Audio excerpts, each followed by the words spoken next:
Hello everybody, welcome back to the channel. Now it's time for me to actually review a book many people might know. And yep, this is the Cryptozoologicon. And one thing about me, I love cryptozoology. Mostly knowing about creatures that can't be explained by science. Like, I mean, a live dinosaurs, demonic monsters, creatures from the unknown. So let's dive into this book. And here's the John Conway, C.M. Cosman, Dr. Darren Nash. And this is only volume 1. So hope in the future we get a volume 2. The cryptids. Then we go for one celebrity, and everybody would know, the Bigfoot and the Yeti. As we could see that if we actually see a type of herbivorous ape, bipedal ape, like a type of, so Yeti.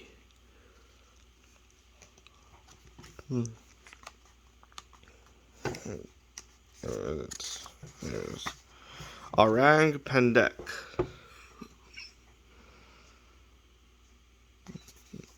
And this, it actually shows this. And here's the Bigfoot, and this is the redrawn version of Rose Oblivious female Bigfoot from apparently 1955.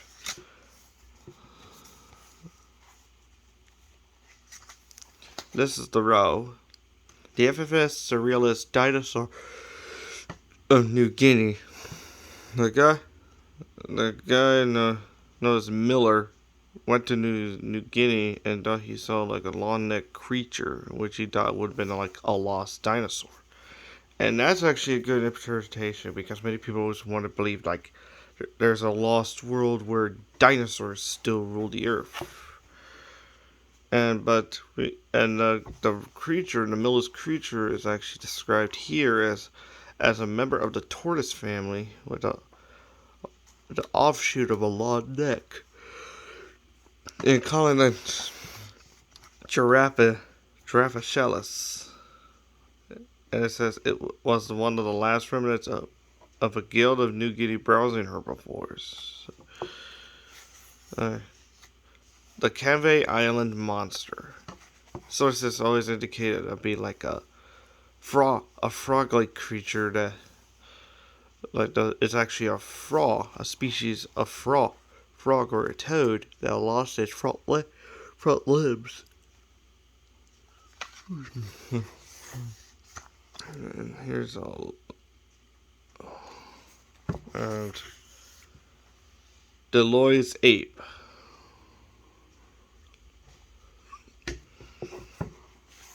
Now, my most favorite is the Chupacabra. Mostly, the Chupacabra has been known in the Americas for the fact that there are many different interpretations of what it was. Either like a naked dog-like creature, or even a strange alien. But here, the people actually depict the creature to be actually an offshoot relative of the opossum. Heads like this. The poor goat. Oh well. And this one's called the White Torek. And it's some kind of otter-like creature from New Zealand. Oh, the Beast of Gevaudan. Okay, so I was watching an episode of Unexplained called Animal Serial Killers, and they were talking about, one section of it was talking about the Beast of Gevaudan. A creature that actually killed a lot of 70 people, killed over 70 people in France. But many people try to interpreted that the creature they thought it was a wolf. But another speculation say it's a hyena because some of the victims were ripped open, heads decapitated, ripped open. That's mostly depicts of a hyena. But in here, the Beast of Gevaudan is a giant mustelid. Member of the mustelid family. The Bunyip. Many interpretations, like, especially the Monsterverse, Godzilla King of the Monsters. But here, mostly we see him as a water-based marsupial. And here it is, and they call it the Dialacova. And there's a proto-bunyip. And this is called the Zuio Maru. And some kind of the mystery carcass.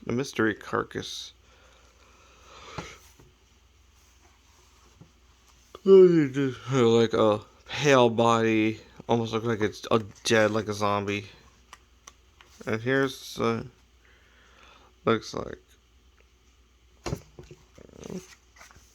Oh, Mbielu. You know what? Because since I'm just gonna call it Stego. See, this cryptid has always been depicted as a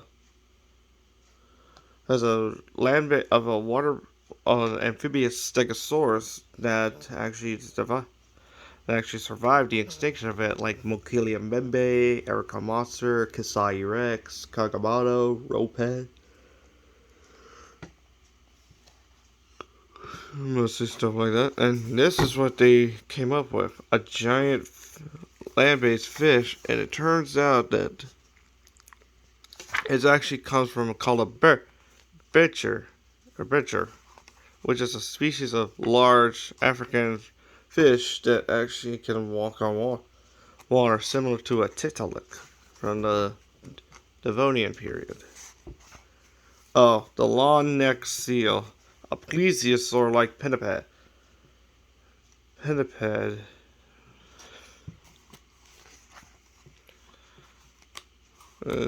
another one is the Kelpie. Okay, the Kelpie is actually known from the Scotland folklore. Mostly what the artist interpreted as some kind of horse-like creature. And this is actually fact that there is a species of tiny horse-like creature, or some kind of deer-like creature that actually can go underwater, similar to like the elephant relative Moertherium. And they actually call it the Sarcomosuchus. This is a dingo neck, a type of walrus-like creature from Africa.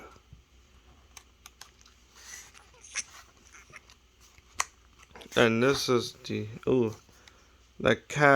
Cadborosaurus, a megaserpent of the North Pacific. Some kind of shame. This is a Tisheruk, which is supposed to be some kind of dragon-like depiction of a seal, of a leopard seal in the Arctic region. And here's a variation of these guys.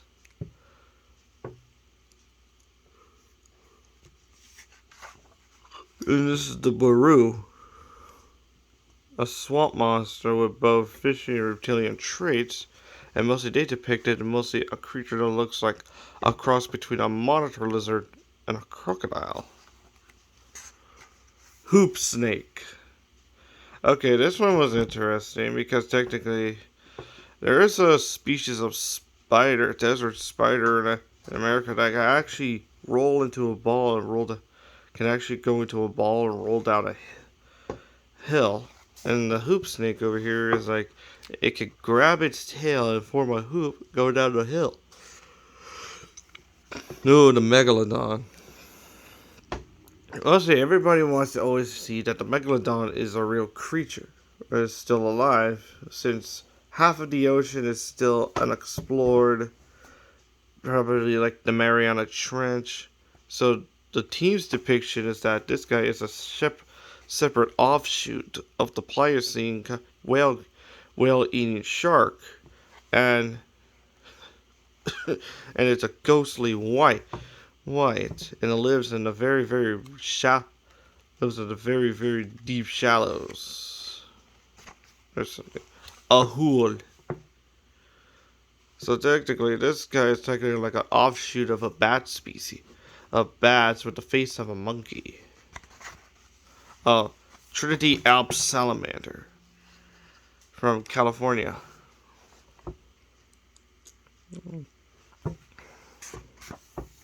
Oh, the goat man.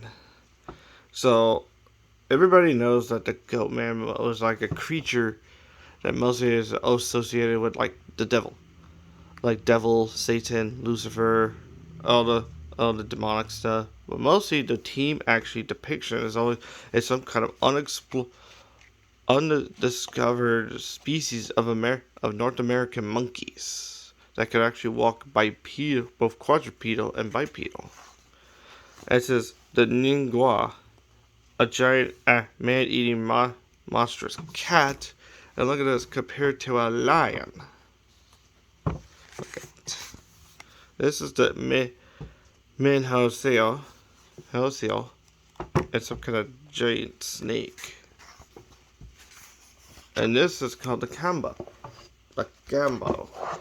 The Gambo is some kind of like creature that looks like a cross between an ichthyosaur and a platypus. And so this is technically their depiction of what that is.